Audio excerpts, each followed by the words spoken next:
Hi, my name is Boroch, naturopath, certified nutritionist, and now author of the new book, Healing Multiple Sclerosis. I want to take you back to a journey of mine, starting when I was a young child. I was fueled by sugar, processed foods. My favorite thing was ding-dongs. I couldn't get enough sugar. Every day, every night, fueled by sugar. What did this do to me? I was sick all the time. Colds and flus, sinus infections.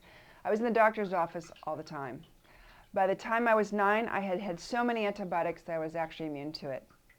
What stopped me flat in my tracks? I was 19 and I was knocked flat with Epstein-Barr virus and mononucleosis.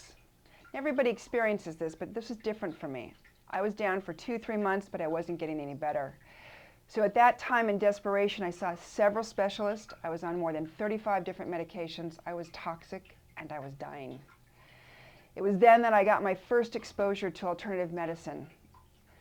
A book called The Yeast Connection by Dr. William Crook fell in my lap. It talked about candida, its effects on the body. It was truly a godsend. I remember reading and taking that questionnaire and crying because for the first time I felt there were solutions, there was help. More than anything though, there was hope because I had given up. So for a year, I followed the Candida protocol, which was not fun. It meant no white flour, no refined sugars, no fermented foods, no dairy products. I thought there was no life beyond this. So I followed this protocol and took an antifungal. It took me 1 year to feel part of the planet again. I got better. I started to go back to my crazy ways of type A stress lifestyle. I started to slip sugar back in. And unfortunately, if you don't maintain those good eating habits, the body's not going to sustain. So now here I am at age 24. I'm in a restaurant. My life stops. Basically, I have what's called an immune response attack, where my body started to spasm uncontrollably. I couldn't breathe, swallow, move for at least 30 seconds. After I came out of this little attack, my body was still weak and ravaged, and my friend took me home, and I had no idea what I had just experienced. So for the next week or two, I saw a specialist, did several neurological tests, and I went back to the doctor's office only to get one of the most horrific diagnoses possible. He said, well, the good news is you don't have cancer. The bad news is you have multiple sclerosis.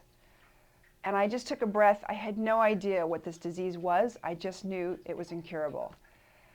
And to this day, I still remember him saying, get ready for the wheelchair, chemotherapy, that's all we have to offer. And I just looked at my mother and I said, get me out of here. I had no idea where I was going to go, what I was going to do. All I knew was I was 24 years old. I was just beginning to start my life, and I wasn't going to give up. So to get myself well, I started to look at everything I could. I was incapacitated actually the first 6 months. I was bedridden from nervous exhaustion. I was crippled with fear because it was difficult for me to swallow, breathe, move. So it was feeling as if I was a quadriplegic, and here I was 24 years old and not even able to get up and enjoy a normal day as people do. In my search, in my quest, I found that I needed to blend Eastern and Western philosophies to get myself well. Part of that protocol was getting 16 fillings removed. And during that process, which was very arduous, my body was so delicate that if even you'd put a needle in me, I would have an attack right there. And it was at that time, midway through the process of getting my silver fillings taken out, that I had my near-death experience. And I remember that I was lying on my mother's couch, immobilized, and every afternoon I would feel that nervous fatigue come in even more and more. But this was different. It crept all the way into the inner parts of my lungs, and I remember taking my last breath and shooting out. And up in that space, I just remember hearing, do you want to stay or do you want to go? I was silent. It was much easier for me to go. But I heard this wonderful voice say, there's so much for you to do. And within that moment, I said, I'm going to stay. I shot back into my body. I let out this horrendous scream that got my breath going. And I was unable to speak, but I motioned to my mother to at least hobble me up because I wanted to make sure I could still walk.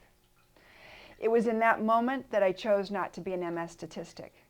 And I put every ounce of energy, anything I could get my hands on, knowing that there was a way to turn my body around. It took me 4 years to find those answers.